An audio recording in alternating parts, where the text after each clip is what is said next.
And he was drawn into the public arena at a very young age.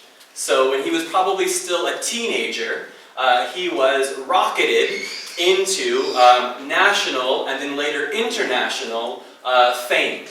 And so he lived his life from very young up until this time in the gaze of public scrutiny, and he's been living hard.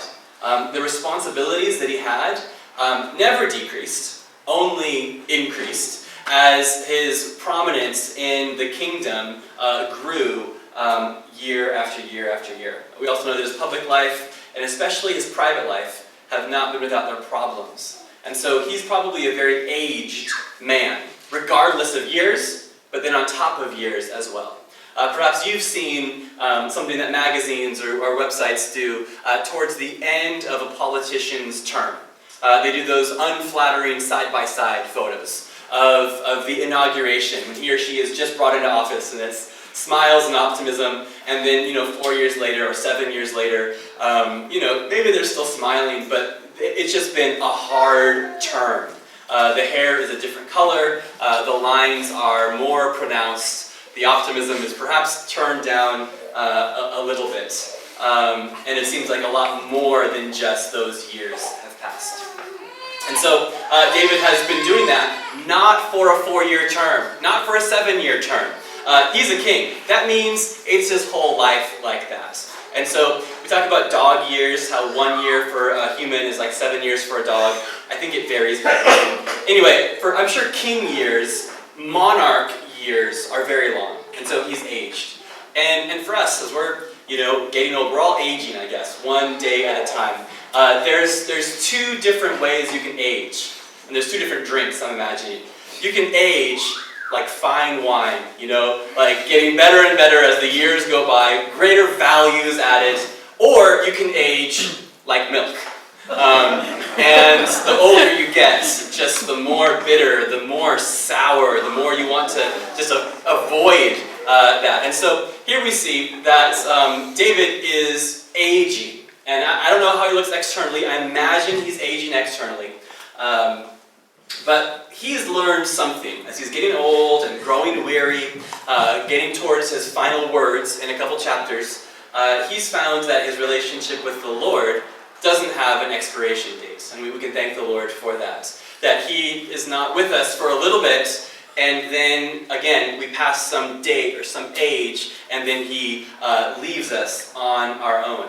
David, I'm sure here, in his last days or weeks or months, however long this period is, has found that the words that God spoke about himself through the prophet Isaiah are totally true.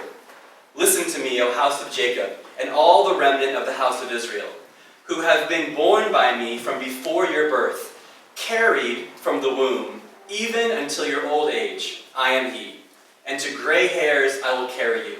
I have made you, I will bear you, I will carry you, and I will save you.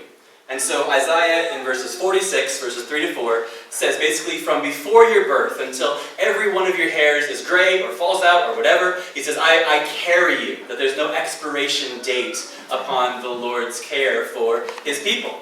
And this even is not just something that Isaiah wrote about, but we know that David himself speaks about his growing old process. In Psalm 37, David says, I have been young, and now I'm old, and I have not seen the righteous forsaken, and have not seen their children begging for bread. Psalm 37, verse 25. And so he has this trust in God that others have written about, and he speaks about himself that says, from my youngest age, from when I stepped into the valley of Elah to do battle against Goliath all those years ago, to right now, I've never seen the righteous forsaken. God has been with me from when I was a baby with no hair to when I'm an old man with no hair. God has been my help all these days through.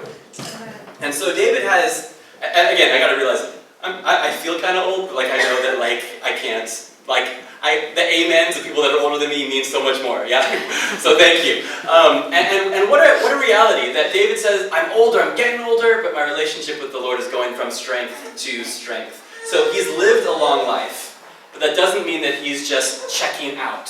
So in this story, in verse 1, which we've already looked at, we see that He might be tired, but he's not retired.